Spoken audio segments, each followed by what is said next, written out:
Hey, what's going on, everyone? We are back with another episode of the podcast. Now, I want to take a quick break from all the drama that we always cause on this podcast and just reflect back on some of our favorite albums that have come out this year as we prepare for the R&B Draft Part 2. We had one last year.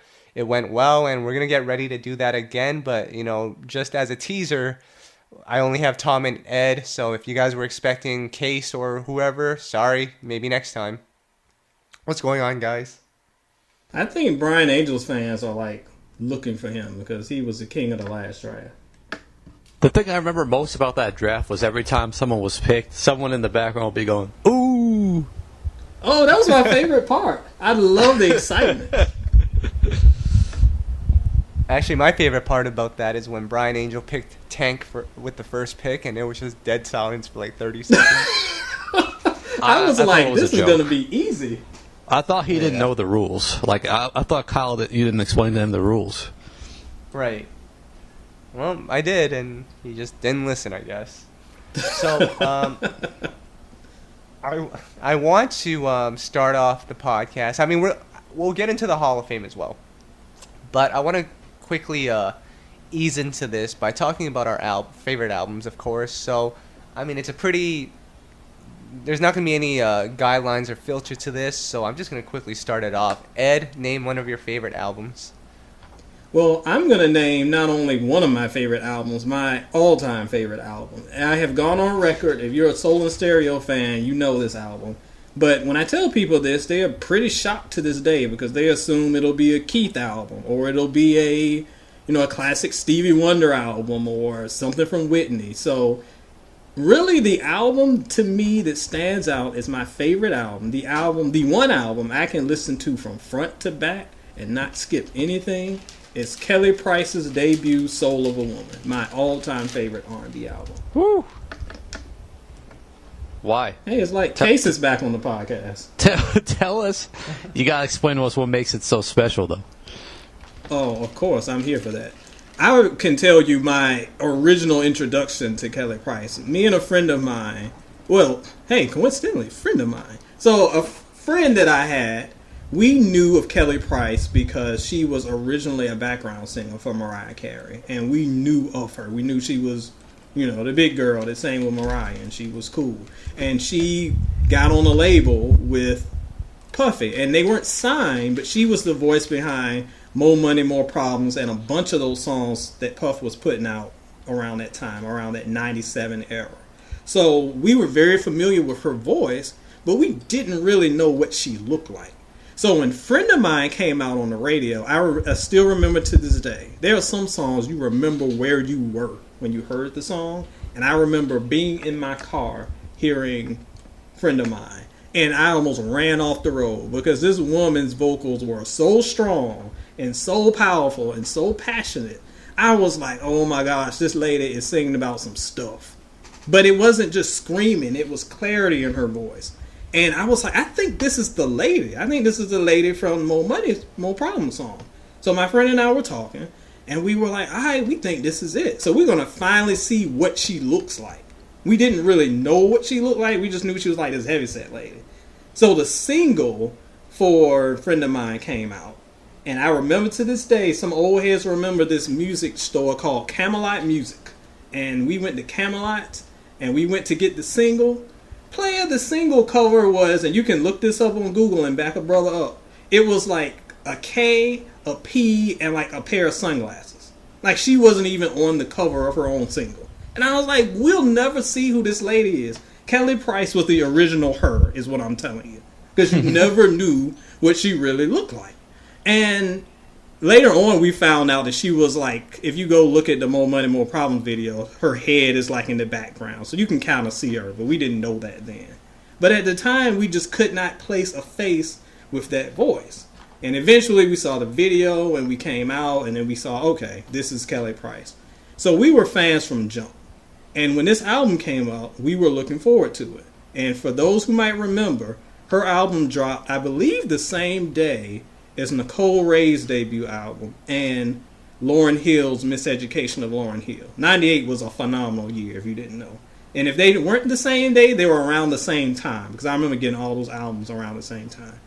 And that album, from front to back, oh my gosh. I mean, she had 112's Deron produced some songs and wrote some songs. You had, of course, the remix that everyone knows and loves with Ron Isley and R. Kelly, which kind of led the way for R. Kelly's storytelling, Trapped in the Closet, Mr. Biggs type weird stuff. That kind of originated there. But her vocals were just so piercing and strong. The love songs were so heartfelt. And then she had songs talking about womanhood and power. And then she, of course, had some spiritual songs because that was her background. It just blew me away. And to this day, I can still listen to that album and get absolute chills. Kelly is one of my favorite artists ever. Of course, nothing has really matched this for me as far as later releases. And she's had some good stuff. But front to back, man, that album will always be my favorite. You know what's cool when I think about Kelly Price, just real quick? When we first interviewed her, and she talked about how proud she was about being a writer and being able to write with R. Kelly, because R. Kelly didn't let anyone write with him, and he let her collaborate, and that was a special moment for her. I'll always remember that. I thought that was cool. Yeah, because her pen game is so underrated and so strong. R. Kelly, like you said, doesn't let everybody write for him because he's kind of a control freak in that kind of way. But when you got a Kelly Price in the studio, you let her do what she do. Yep, for sure. Great story. Tom, do you mind if I go next? Kyle, who's up next? Well, this one, Did we lose him? This is one of my favorite albums. I actually really like. we did. I won't start then until he comes back. My bad, I'm back. I was on mute. Oh Lord! I was so caught up in the moment, but I want to talk about an album. This isn't necessarily like a 5-star classic or one that everyone's gonna remember and go, "Oh my God!" But this is an album, personally for me, that it kind of has an interesting story, and it's Tank's "Sex, Love, and Pain" album. So let me draw up the scene for you. This was probably around 2007. I'm a lot younger than you guys, so I wasn't listening. Thanks for reminding me, player. Yep.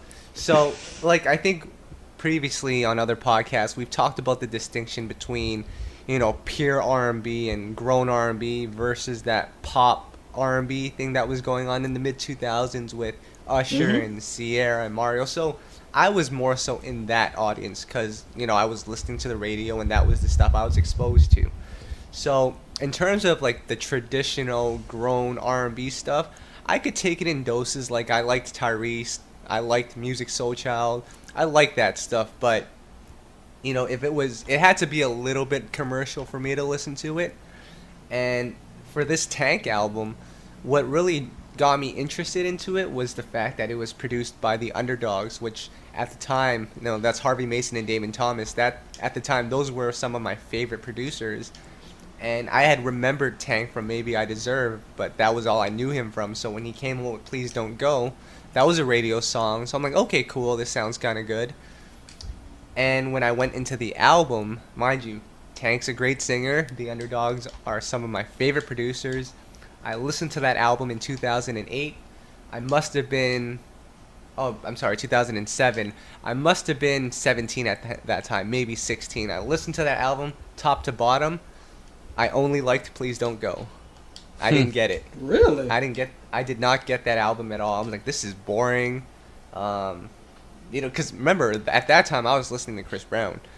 So yeah, Please see, Don't that's Go. not where I thought this story was going. That's interesting. No, I didn't get it at all. And I think what kept me listening to this one, so what would happen is I would listen to it, and then I would stop listening to it because I'm like, this isn't for me. And then like 6 months later, I would try listening to it again as I was going through all my favorite Underdog productions. And I think slowly and little by little, I started liking a little more of it. Like Heartbreaker became one that I liked. And now when I listen to the album today, I pretty much like the whole album. And I guess music does grow with you with time. And I guess at that point in my life, I couldn't experience songs like I Hate You and my heart because that's like the saddest song of all time. But now when I listen to it, and maybe now that I've gone through some things, I'm like, damn, this is a pretty good album. Not sure if it's a classic, but definitely Tank's best album, undoubtedly. But just an album that undoubtedly I've learned to appreciate a lot more over time, and I think this was sort of like the album that opened me up to more of that grown R&B sound, because now when I listen to it, I can listen to urban AC music as opposed to 10 years ago when I wouldn't even touch it. So that's my Tank story for you guys. I think that's pretty good, because most sounds, it just shows that music that's good will endure, and sometimes you have to mature to catch up with the music. Because I work with a lot of younger people, and they are R&B fans because they like those freaking Tyler Perry movies, and they're always playing like old R&B songs in those movies. So they'll be like, oh, we want to listen to like the older stuff like you do, and they can't get into it outside of like the big hits, because they can't relate to the themes. And I think that once you get to a point where you mature and you can understand when he's talking about the relationship sucks and stuff beyond getting turned in the club and chasing women, because I mean, I guess you can do that at 10 years old. But when you start relating to some more mature themes, then you can kind of be like, oh, I see what homie was talking about, and it hits a little bit harder. So, great point. Yeah. Did you like that album, Ed? Did I like which album? The Sex, Love, and Pain album? Yes, I love that album. And by far, it's Tank's best album. I know you're a Tank hater, so I just wanted to check. Oh, please. I am a current Tank hater. That is accurate. But no, I love that album. All right, ready for mine? Yep. We're ready. I'm going to go with Jon B's Cool Relax album. First of all, because I thought I was Jon B at the time. I thought he was so cool. This fly white guy. I tried to get the same haircut and everything, man. But seriously, it happens to be a pretty good album too, though. You know, it's more than a pretty good album. That album's off the chain. I think it just epitomizes like 90s R&B and what's good about it. Like, the music is just super relatable. They Don't Know is like one of those timeless ballads. You know, another relatable song for anyone who's been through that. You know, Cool Relax, the song, like, just, you know, put on a song like that, it just makes you feel a certain way. Like, that's the essence of, you know, what R&B should do. It should make you feel a certain way. And this is one I could play, you know, front to back. I just like it. Some different types of vibes on here, but definitely Jon B's best album, and definitely one of my favorites. Still, I listen to this day. And I think a lot of people would agree with you, because to this day, and all of you know that there's someone who can relate to this, there are people to this day who still are like, Jon B needs to come back and put out another Cool Relax, because that has become so synonymous with his sound and who he is, and it made such an impact on R&B at the time. Because I'm telling you, I was in the midst of R&B when that thing hit, and that thing was huge. And it goes to what Tom was saying. It was so relatable, and it was so heartfelt, and he sounded like he was really singing from the heart. Everybody's gone through a They Don't Know situation, and that's something that's going to resonate even 20 years later. And that's why fans keep saying, we want another Cool Relax. And I don't think we're going to ever get another Cool Relax, but it's one of those albums that just hit at the perfect time. Mm-hmm. Kyle, do you like it? Yeah, I like it. It took me some time as well. That one took me some time. You had to go back and find it, right? Because it wasn't something you necessarily listened to at the time, right? Yeah, exactly. There's a lot of that I'm starting to go back and listen to, and I mean, that's one of them. I think another one was I'm trying to think of another one that really I had to go back and learn to appreciate. Some of Joe's earlier stuff as well. Had to really go back. Actually, that one was a little easier, but Jon B, that was... and I'm still trying to get into it. Like, Cool Relax I'm good with, but Pleasures You Like, that's kind of been a harder one for me to digest, but I'll get there.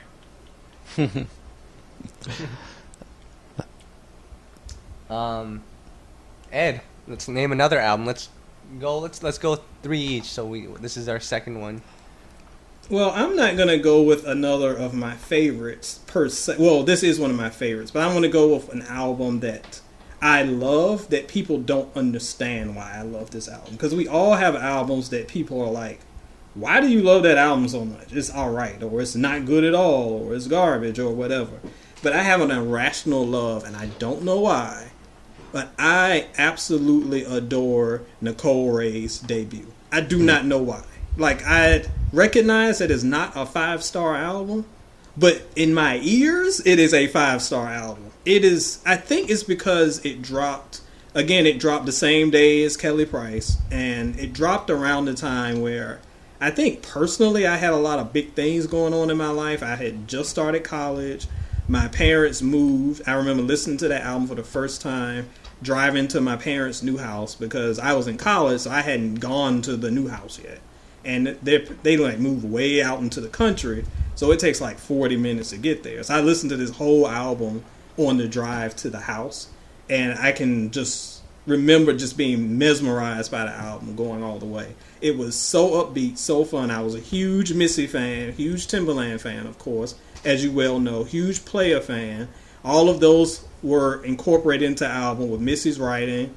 I think that, shout out to our boy Smoke, I think he wrote some songs on that joint that I love. Missy produced, Timbaland produced, Lil Mo was there writing. It was just like an all-star cast of my favorite artists at the time, writing for this artist who was up and coming, showed a lot of talent, and it just shined. That album, to this day, I have a weird, irrational love for. I don't know why, but even to this day, if I drop it in, I'm still like going crazy over it.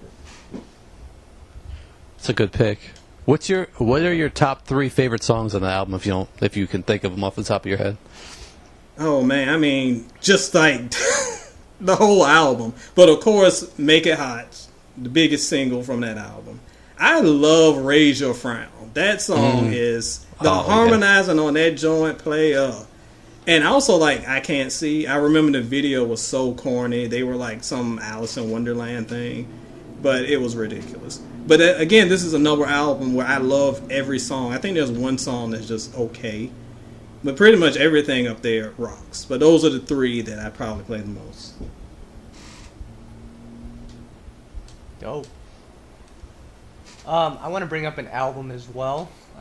This is actually, I think I've talked about this on numerous podcasts, but I want to give a quick shout out to my mom. This is an album that she put me on when I was like 6 years old, and that's Toni Braxton's Secrets album. And I don't want to keep regurgitating the same story over and over, but just to put it in perspective, there were a couple of constants in my mom's life during that time. It was Toni Braxton, it was Mariah, it was Whitney, it was Diane Warren, and it was Babyface, and that was all she was about. And that's all I knew at 6 years old. So, you know, as I started getting older and older and started discovering new music, here comes Timbaland, here comes Pharrell, here comes, you know, all these great producers, a little more hip-hop influence. So I would say in my early preteens and even my teens, that was what I was, that was what I listened to. And I didn't rediscover this album or really listen to this album again until there was this girl that I had a huge crush on all throughout high school. We were talking about music, and you know, she knew that I loved R&B, and she's like, "Oh, you should listen to this Toni Braxton Secrets album." And I knew that album already, but I just hadn't listened to it. And guys, I'm telling you, from that moment on, I thought she was the one. She knew about an album that I liked, and she randomly brought it up. Turns out she was not the one. Actually haven't spoken to her in a long time now. But, I mean, this was an album, man, from top to bottom. Like, how can you argue that this is not one of the best albums of the 90s? Like, and I forgot another person my mom really liked was Kenny G, so shout outs to Kenny G. Wow. But as I listen to this album now, there's still so many great songs. This is like when Babyface was really going at it and, you know, really put a lot of great songs together. And it seems like every time I listen to this, I find something that I really, really like that I forgot about. And even just yesterday, I was listening to, what's the song? I Love Me Some Him. Whew. Oh, my song right there, player. Fire. And There's No Me Without You is like one of the saddest songs of all time. And yeah, that was a great album. It's just R&B at its finest. It wasn't, it wasn't game changing in the fact that, the production wasn't anything new. Songwriting was classic Babyface, but it was just a great R&B album. So, shout outs to Toni Braxton for that one. I feel like that album doesn't get as much love these days as far as being a legendary album. You hear more about her first album, which, again, if we're talking about favorite albums, that's probably in my top 10. Her first album, a 5-star album all the way. But that album was really good, too, and I know that it was groundbreaking as far as sales, and the singles off that thing were humongous. But, man, to me, the album cuts were even better. Like, I love me some Him. I'm pretty sure they played that on the radio, because I remember hearing that outside of like my living room, so I know they were playing that somewhere. But like, why didn't we get a video for that? Like, there were just so many hidden gems on that album. I got 2 questions for you, Kyle. Yep. Number 1, does your mom actually know who Diane Warren is? Probably not. And number 2, would you say that's her best? That's better than her debut? I personally would say so, but Ed would disagree. We've had this conversation on one of the previous podcasts, and it got pretty heated, but yeah, I would still say it's her best.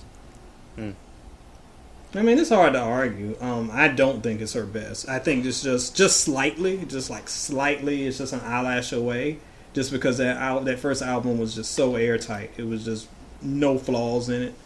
I think the second one's just got a little bit of wiggle room there, but I will never discredit it. It is a phenomenal album. Yep. My turn? It's your turn, player. You around here trying to conduct things. It's your turn to step up. I'm going to go with an album I've talked about before, and that's Amerie's debut album, All I Have. I think we all really like this one. Listen. This album is when I knew that I was like, all right, Tom's a real one, because he knows what's up with this album. Yeah, because it seems like it's gone. It wasn't a massive seller from what I remember, and it seems like, not that it had a cult following, but like real R&B heads knew it's like a classic. And for me, it's one I play all the way through. I don't necessarily have a favorite. Like, I can't even tell you what my favorite is. It would change by the day. But it was just like a great introduction to a fresh new sound, Amerie and Rich Harrison, and man. It just came at a time when I was like, wow, this is what I needed at this time. Like, this sounds like nothing else out there. So when you get something like that, it's just refreshing. That's what music's all about. So I still listen to it a lot. Amerie may have retired from music now. We don't know, but man, I play that one a lot still. What about you guys? Man, listen, that album is another one that I've got such great stories attached to, because that album dropped in 2002. I was living in Louisville at the time, so I don't think I was there a year yet. And I would always on Tuesdays go to Best Buy and cop the new album. And I was so excited for this album, and I got there, and it was like $5.99. Most new releases were like $9.99. And I was like, why is this album $5.99? Is it like whack? Is it like why are they selling it for such a discounted price when Why Don't We Fall in Love was such a huge song at the time? So it was very odd that it was, for some reason, that cheap price point made me expect the album to be whack. But I threw it on because I had to drive to Indiana to pick up my wife. Well, she was my girlfriend then, but I was going to go pick her up. And at the time, Indiana, for those who don't know, like Louisville and Indiana is like nothing. They're like 5 minutes away from each other. So I had to drive over there, but I was driving to a place I hadn't been. So I wanted to have some backup music just to kind of make the time go fast. The album is super short, and Tom can speak to this. Like, the tracks fly by. But man, every song is a banger. And like you said, I can't really pick my favorite song. 1 minute it'll be Why Don't We Fall in Love. The next minute it'll be Talking to Me. Next minute it'll be like, I don't know, All I Have, the title track. There are just so many great songs. And the best thing about the album is something we don't see anymore. She came with a totally new sound and completely revolutionized. She came, new sound. Her and Rich Harrison just blew it up. And then they repeated it. They came with the second album. And they changed the game again with the second sound. To this day, I do not know why Amerie was not a huge star. I've said on record, she should have been as big as Rihanna is. Because those first 2 albums and that album that was released overseas, unbelievable pieces of work that sound different, that sound fresh, that sound nothing like anybody else. Everybody was copying her style with the go-go beats later on. But she was ahead of the curve. And she just never took off like she should have. I never understood that. You know what's actually interesting about that album, and it might just be me, but like that album sounds way better when you listen to it from top to bottom than it does if you just pick out random songs from the album. That's true. And I have a lot of people argue with me about my album reviews because of that. I remember that the most recent incident that happened was the DJ Khaled album, not this most current one, the one with he was sitting on the cover with the lion, Major Key. And people were like, your score is too low. There are great songs on it. And I'm like, yes, there are 3 good songs on it, but there are 20 terrible songs. When you listen to an album, it should be a complete listening experience. And a lot of albums I review, I mark down the scores because it's not a good listening experience. It's not just picking random singles off. But the reason why I gave Amerie 5 stars, I gave that album 5 stars, because it is a superb listening experience from beginning to end. Agreed.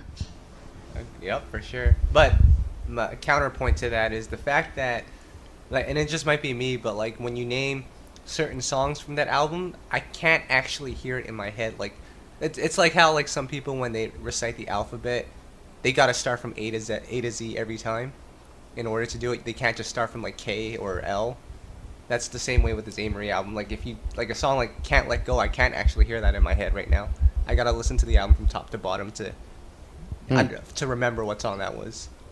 No, and that makes sense. I can repeat it because I'm not going to sing the song, but I was just so obsessed with this album that I know how the whole thing goes. But again, like sometimes I will hear a song, and it happens on this album too, and as the song fades out in my brain, it automatically hears the next song, even though I might be listening to a single on my MP3 player, and that's not the next song. I'm listening to it on shuffle.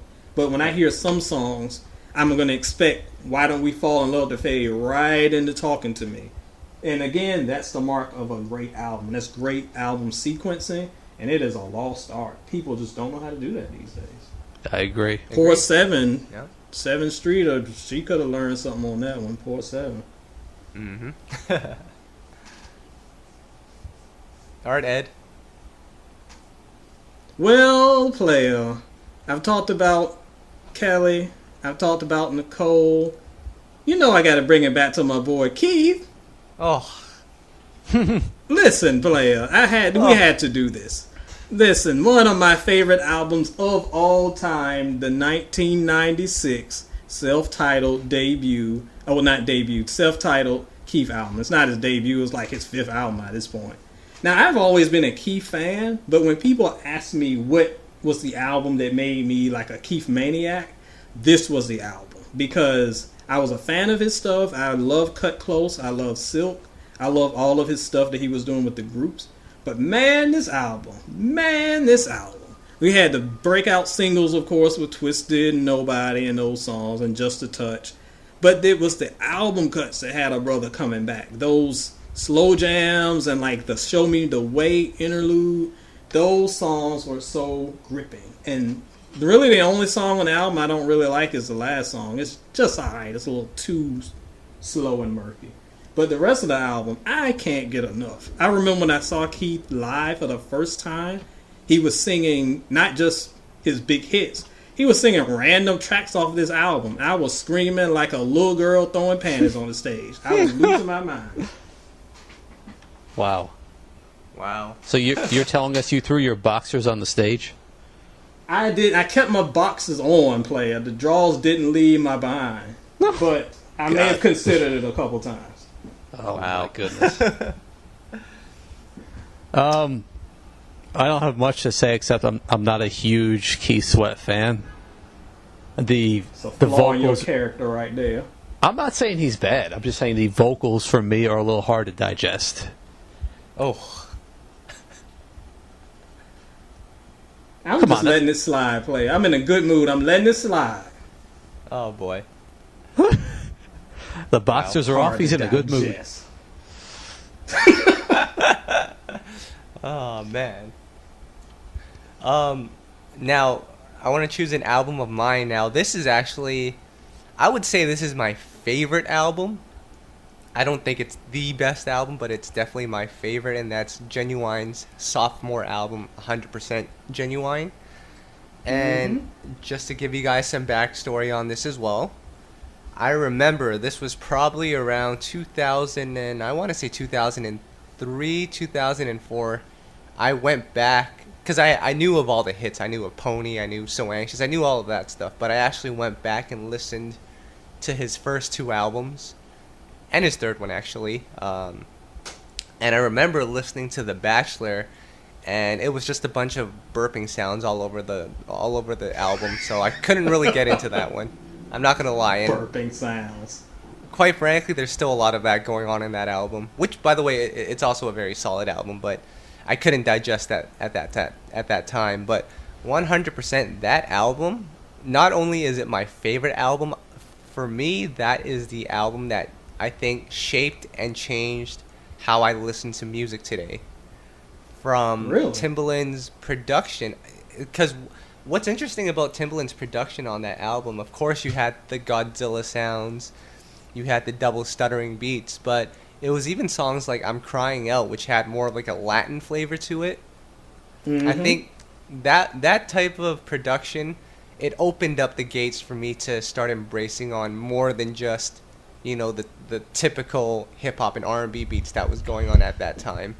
And this was around the same time that, you know, Timbaland and who else was it? DJ Quick were doing some of that Indian sounding music. Yep. So it really opened the gates for me. And along with that, the harmonies from Static and the rest of Playa on that album, I think that as well really opened up how I listen to music. And it's just like, that's what I look for in music nowadays, is that vocal production, those harmonies. And I mean, to be honest, you don't really hear a lot of that today, but I mean, that's the standard for me. And, you know, just melodically and the songwriting itself, it was different subject titles as well, different subject themes. Like, what was that one song where Ginuwine's knocking off the springs on her mama's couch or whatever, stuff like that. It was different and it was fun, but that was the album that really, I think, changed the way I look at music. So 100%. Good one. That's another great album. That's one of those albums, I really only heard that album pretty recently. And by recently, I mean probably like 2011 or 2010, around the time Spotify came out. Because I had never heard that album in full and I always wanted to hear it in full. And when Spotify came out and it just basically had every album you could ever think of on it, I remember that was the first album. I had to go to work that day. It was like a Saturday. I had to work on a Saturday, which sucks. I was the only person in the whole office. And I was like, I'm going to listen to this Ginuwine album for the first time, front to back. And I listened to it and was like, where have you been all my life? 100% Ginuwine, because it was phenomenal. And we don't give sometimes Timbaland enough credit for the way he really revolutionized both R&B and hip-hop with those stuttering beats and those wacky samples that we take for granted now. But I'm telling you, in 96, when he came out with One in a Million, I remember specifically, and it had those cricket noises, and the people were freaked out. Like, they were like bugs in their speakers. It was like, why does the song sound like this? What's that noise? Because R&B never, and nothing ever sounded like that. He was creating beats, and then he would create another beat on top of the beat, and then he put in odd samples, and the listening experience was so different. And coming from someone who came from that era, who just a year ago, production sounded nothing like that, it was really insane to hear that level of production. So my man Tim and Missy and that whole crew needs to have so much credit for reshaping music to what it is today. I like the album a lot too. Same Old G, especially one of my favorite songs ever. Couple underrated songs on this album that you guys, I don't even know if you like them, but for me, Two Sides to a Story I really like. And yeah, I like that one. I actually like, Kyle, I know we talked about this one, but I Know I really like, and you don't like it, I think. It's all right. That's probably one of the weaker ones on the album, but it's still good. Man. Still good. Funny that I actually never liked So Anxious until recently. Kyle will tell you. I thought it was too slow, too boring. I'm with you. At the time, and that's why I never copped the album. What's so different was kind of annoying to me. I felt like the Godzilla stuff was a little overblown. And So Anxious was a little too... And I'm a fan of slow jams. But I felt like it was a little too slow. Yeah. Now, None of Your Friends' Business was cool. But, yeah, I'm with you. So Anxious. I didn't get the hype. I love it now, but I didn't get the hype at the time. Yeah. All right. I'm up again. All right. I'm going to go with Musiq Soulchild this time. Of course. You picked Keith Sweat. I knew it was Well, coming. what's the album before I start hating? I'm gonna mention his first one, but I want to mention there's a reason I'm choosing that one, because I actually didn't like it at first. Really, it took time. It needed time to grow on me. If we were in today's day and age, I probably would have never gave it a second chance and would have just been done with it and never listened to Musiq Soulchild again. Because I actually didn't even like. World. Yeah, exactly. I didn't even like neo soul. Really, I thought the arrangements were too abstract for me, and I just couldn't really get into too soulful. It wasn't really for me. It's grown on me in later years, but like I thought music was going to be the same thing. And it actually ended up growing on me a lot. I'm not saying it's the best album ever, but for me, like a lot of the subject matter is relatable. It's one I don't really skip many songs on. There's a few I might hear and there, but I didn't even like Sunny, this first single, to be honest. I didn't either. I didn't like that song at all. And like you, I almost didn't give the album a chance. I was in college when it came out, and I remember my friends were like losing their mind over that song, like it was so great. And I was like, this song is just okay. I didn't even like Love as much either, to be honest. That's another one. It's weird, actually. I like Love, but the problem with Love is one of those songs that just suffered from the radio playing it to death, and it was just like I just got sick of it. But I did like Love. Sunny though was not my jam. You know what's grown on me, and more these days I'll listen to it, Sunny. But what about you, Kyle? You like the album? That was an album that, really the first album that I really got into for music, as we go back to the whole Tank discussion. Love and Music was the first Musiq Soulchild album that I truly embraced. And I remember us having this conversation. This was probably a couple of years ago. And I was telling you, I'm like, man, I think I'm ready to get into this urban AC thing. And it's funny, every time I told Tom this, he's like, nope, you're a couple years too early. You got to wait. You got to grow up a little bit. And I'm still not at that age where I'm allowed to listen to Anthony Hamilton yet, apparently. But but I thought I was ready to listen to Musiq Soulchild's first two albums. I listened to it, and just like that Tank album that I was talking about earlier, I did not get it at all. And then I think a year or two went by, and I was like, Tom, I'm ready. Let's give it a listen. And I listened to it, and I like the first two albums, but I don't love it. I'm not sure if it's because I'm still not ready, or if they're just not classics and they are what they are, which is probably why he's not in the Hall of Fame. But I do like a couple of songs. I don't know. We got to give it another 2 years before I can decide on that. But one song that's really grown on me is "Merry Go Round."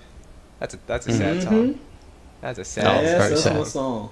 And I'm kind of with you. Like when music came out, there was such hype around him with Just Friends, and I think he came out as the neo soul genre was just starting to explode.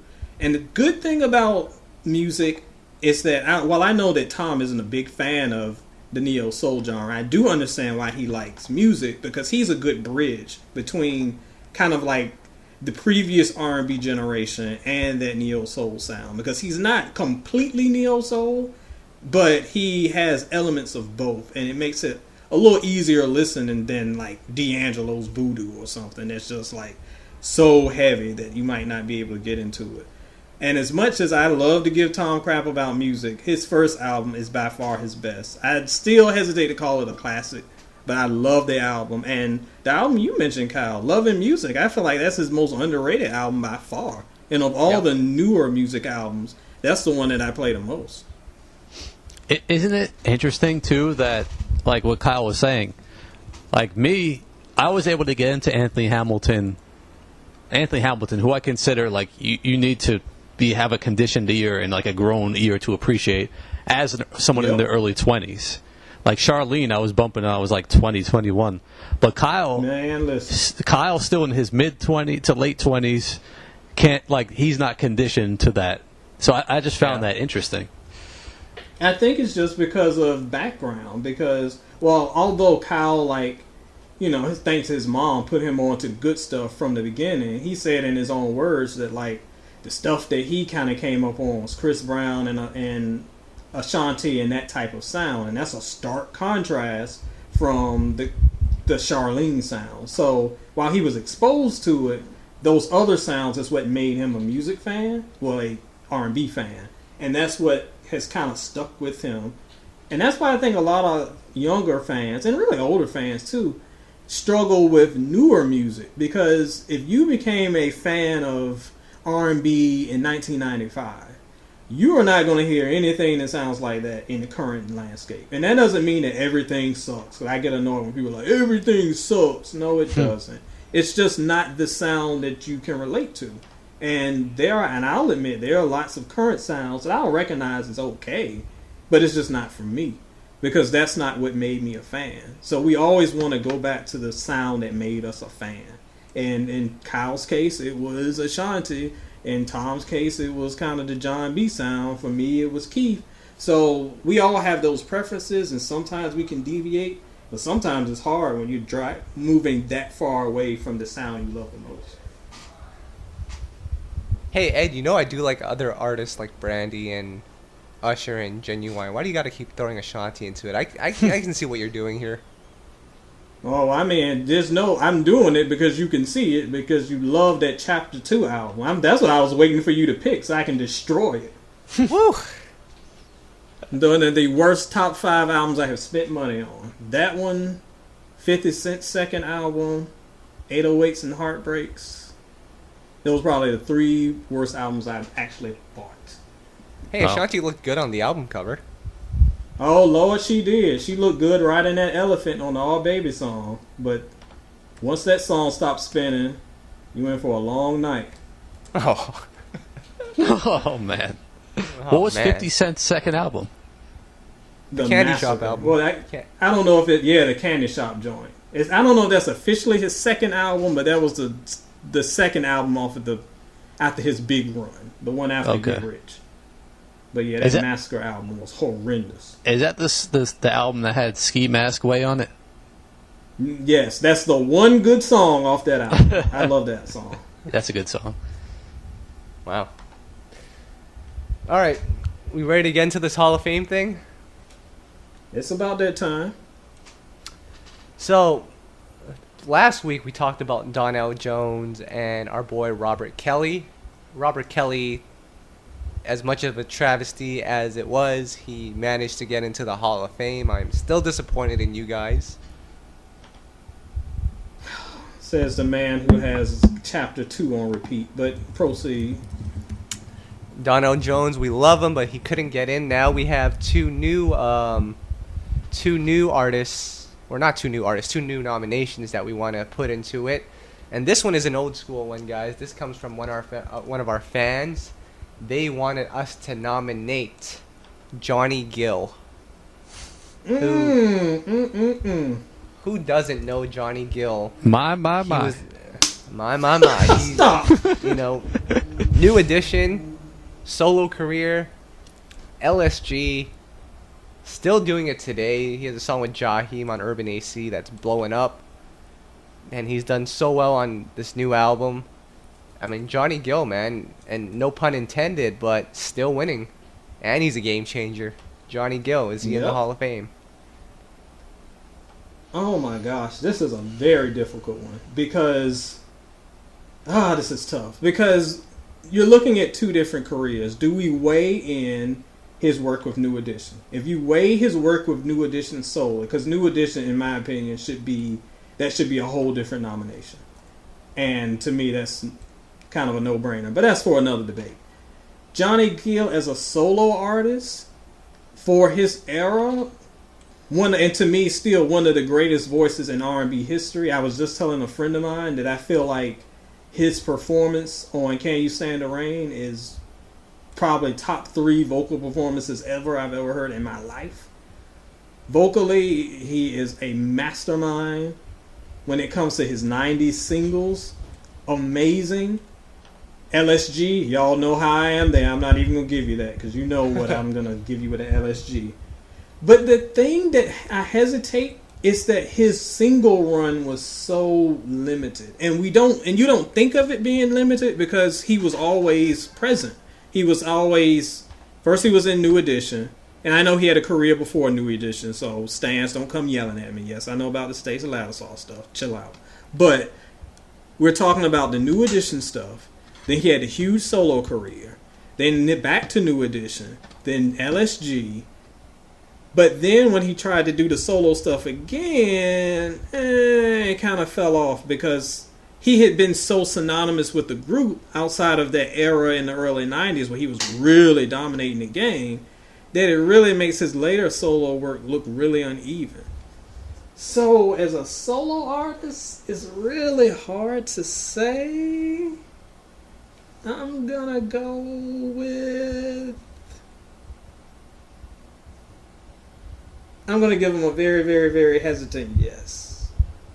But I could be convinced otherwise. Well, I have a feeling you're going to be the only one voting on this one, since I don't think I've ever listened to a Johnny Gill album. No. Oh my God! What in my? And I'm pretty confident Kyle hasn't either. Well, yeah, we know that. But come on, player. A little too snoozy for me. I'm just kidding. Snoozy? You haven't even I'm heard just the kidding. album. I haven't listened to enough of his discography to even comment on this one. But you still got to vote. Okay, so based on almost nothing, I'm going to say no. Based on nothing. I just flipped a coin and it came up no. Wow. I can see the fans yelling at us on Twitter already. Especially if Musiq Soulchild didn't get in, and Joe didn't get in. Here we go. And Monica didn't get in. I love how you keep dragging Monica's corpse out of the graveyard of rejects. Tom, do you hear someone knocking on your door? I think it's Derek Dunn with a baseball bat. Shout out Derek Dunn. He's going to be heated after this one. Yep. Now, with my very limited knowledge of New Edition and Johnny Gill, I'm going to say no for the points that you made, Ed. His latter stuff, aside from this album, which I thought actually did very well from what I remember, it's actually done pretty well. But when you compare it to his earlier stuff, which I know is not fair as well, it's like night and day. What I will give him credit for, and Ed, you're the historian on this one, but I'm gonna give this to him as a plus. It's not gonna put him in, but I'm gonna give it to him as a plus. When Bobby Brown left New Edition and Johnny Gill came in, number one, the fit was pretty much perfect, and I think Johnny Gill, correct me if I'm wrong, but he brought in a more mature sound for the group. Or not, I'm sorry, not Bobby Brown, but Johnny Gill, yes. Very much so. Can You Stand the Rain? So it kind of rebranded them and reinvented them. That's very true, because at the time the sound was still very. We talk about this a lot with a lot of current artists about how they can mature without losing themselves, and it's a very hard transition to make. Look at Trey Songz's most recent album, going from popping bottles and pouring bottles on models, whatever foolishness he's talking about, to suddenly singing these mature songs is really jarring. But for a New Edition to sing kind of their bubblegummy songs, and here comes Johnny with his man-like voice singing Can You Stand the Rain, it was a very seamless transition. So he definitely, I feel like, should get props for that. Yeah, and I think that's what has me conflicted right now. Let me just quickly do my Wikipedia research, and I'll make my final decision right here. Yeah, I'm gonna have to go.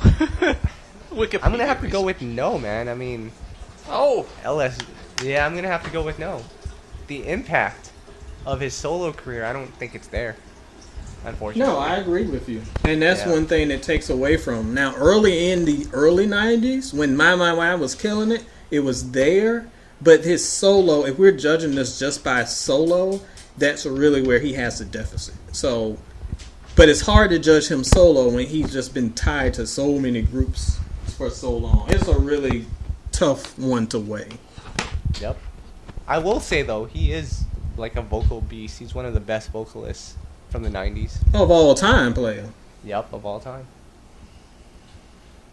So, I guess Johnny Gill is a no. I think we're gonna have a lot of mad New Edition fans, but Tom started it, so it's okay.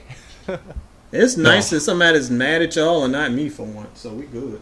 Mm-hmm. So, Johnny Gill is not in. Tom, it's your turn to nominate someone. Who are you gonna nominate? I got a good one. This guy's had plenty of hits. He's had some good albums. Most importantly, he's got a nice head of hair on him. That's got to count for something, what? Right? I mean, maybe. You know who I'm talking about? It's Robin Thicke. He does have Robin nice hair. Thicke. What we know about him, he's got a nice head of hair on. Hey, you got to say something nice, right? Yeah, because these days it's a struggle. In all seriousness, he's looked at like a joke now, and he's gone through some personal issues, and but we kind of forget some of the great music he's left behind, and some of the great songwriting he's done, and also that he's a pretty talented vocalist as well. I don't know if I'd say he has a classic under his belt, but he's had some timeless hits, and I don't know. I want to see what you guys think about this one. Yeah, I wouldn't say he has a classic, but I think Lost Without You is a song that will go on to be timeless. It's still, I'm probably about 10 years old now, but I still think that once those guitar licks come on, you automatically know what song it is and you get hyped. My wife, I will say, has been down with that dude before the hype, because I remember when that song, his first song off his first album, which was not Evolution of Robin Thicke, it was the album before that. The Jesus era. World. Yes, the Jesus era. Boy, my wife loved her some Robin Thicke, and his first song was called, I think it was When I Get You Alone, something like that. But she loved that song, and we copped the album, and she was obsessed with the album, and I liked it a lot. But it was just almost kind of strange that she loved the album so much, and she was like, "This guy's gonna be next star," blah blah blah. And she was right, because the second album was able to build upon that and kind of reach urban audiences in a new way. And I think the struggle with Robin Thicke is that he has so much potential to be the next huge R&B star, and it just didn't work through those personal issues. I know we can talk all day long about the Blurred Lines controversy. I will go down saying that I liked the song. The album was horrendous, but I did like the infamous song. And I think that some of it was talking about rape. Some of that was a little exaggerated, but holler at me on Twitter at E.T. Bowser if you want to fuss about that. But his problem was he just let those personal demons just kind of tear up the foundation that he built.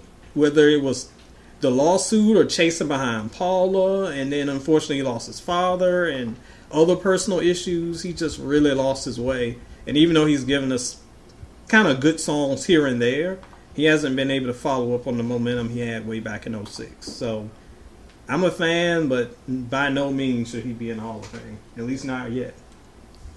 Yeah, I'm with you. I'm a fan as well. I actually really do like Robin Thicke. I think he's, we talked about last week with Donnell being in that underrated list. I would put Robin Thicke probably in there as well. He has had a lot of great songs if you really go back and listen, and he is a true musician as well.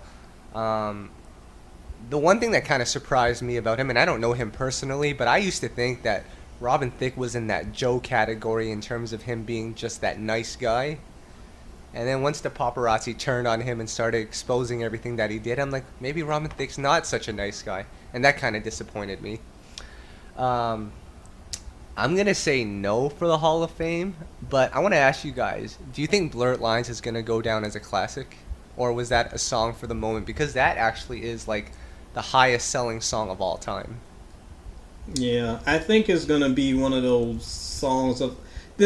Unfortunately, I was about to say it was going to be one of those infamous songs like Ice Ice Baby, where people will never forget it and singing karaoke for 1,000 years. But the problem with that song is just so much baggage behind it because of the allegations of rape, whether that's there or not, and then the lawsuit and all this stuff. And I think that's what his career has just been so cursed in some ways that although that song probably would have been, if not for all that stuff, one of the most remembered songs of all time, whether or not it's good, it just comes with so much baggage that I don't think it's going to reach that level. Yeah, I think it's still gonna, it's gonna come on. People are gonna still groove to it, though. I feel like it'll still be played. Oh yeah, no question. And it'll get played, but I don't know if it's gonna be one of those kind of like, I thought it would be like this generation's "You Can't Touch This." One of those songs that you roll your eyes and you don't admit to anybody you like it. But when it comes on, the shoulders start to bank head a little bit. The shoulders start moving a little bit. But I don't know, because most people now that I hear that song just groan. So, who knows? Yeah. Or Robin, indeed, because like we forget when that song came out, that was during the whole EDM era where everyone was using glow sticks and fist pumping, and this song came around and pretty much shifted the pop scene for a minute. Everyone started doing more of a disco throwback sound thing, and I don't think it gets the credit it deserves for that. It doesn't. And it was monumental. And I was one of the ones trying to push it because even though I recognize it is a very goofy song, it was well done. But I don't know if it'll be remembered that way. Yeah. Hey, Tom, I got a question for you. Yeah. What rhymes with hug me? I'm just kidding. I'm just kidding. Oh my god, that has had to be the worst line in like the past 10 years of music. Oh boy.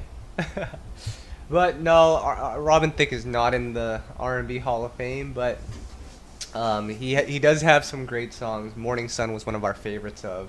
Wow, that was 2 years ago. Yes. 2015. That was one of our favorite songs. So we're still waiting, Robin. He didn't follow up on that at all. No, he didn't. So we're still waiting on him.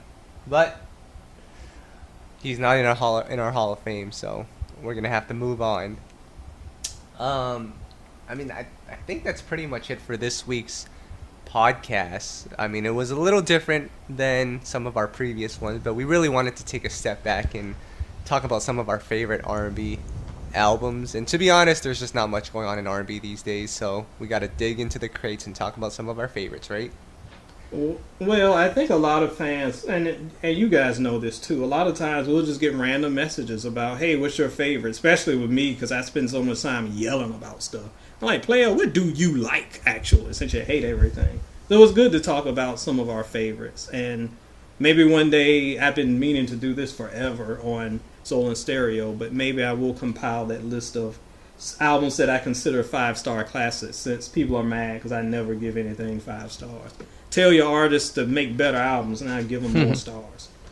But there are plenty of 5-star albums out there. We talked about Toni Braxton. We talked about Amerie. Plenty of heat out there. Ashanti Chapter 2, but hey. I said 5, not -5. Geez. Oh, calm down, Ed. All right, guys. That seems to be it for this week's podcast. Next week, we'll go back to talking about that regular R&B stuff, whether it's Usher or TLC or Tyrese. We talk about them all on our podcast. And stay tuned, like I said earlier in the podcast, for the second installment of the R&B draft. We're going to try to put that together relatively soon. So, yeah, stay tuned. We are out of here, right, guys? Peace. We out. Peace.